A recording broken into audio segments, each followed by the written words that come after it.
Lately, I've been thinking about Brian Kaplan's idea that education is mostly signaling.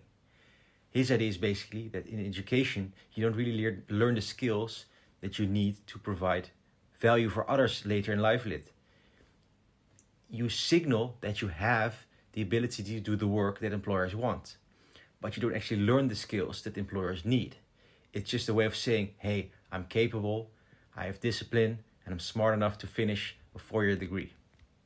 Of course, as an individual, it's very good for yourself to signal as much as possible to employers, hey, you're a capable guy, you're smart, you're disciplined, you can do very complicated math. And that's also what you do in economics. You study complicated math, and it helps you show to your employers later on that you're smart and that you can really dig into complicated models.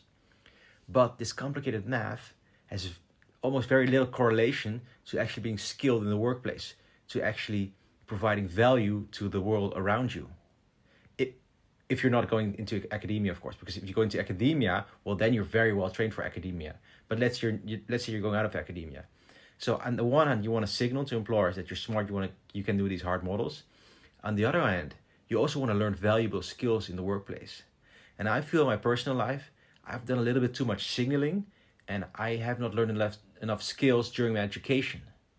So, but of course, it would also maybe be a bit naive for me to say, oh, well, I didn't need any signaling, I just needed the skills. But of course, in the practical world, you always have to need to build a CV, do some signaling. But then the hard question is, where do you draw the line? Should you study a difficult subject just because it's difficult to show that it's difficult? But then, you can study an even more difficult subject. And there's always it's like a rat race of difficulty in studying. And somewhere in there, you have to draw the line. When have you studied enough? And when should you become more practical?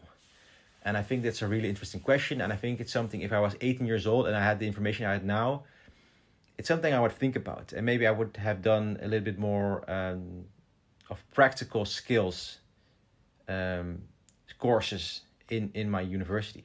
But of course, that's all said and done, and it's all a bit in the past. But still, I think it's very interesting. What do you think? Should you focus on the signaling or on the skills?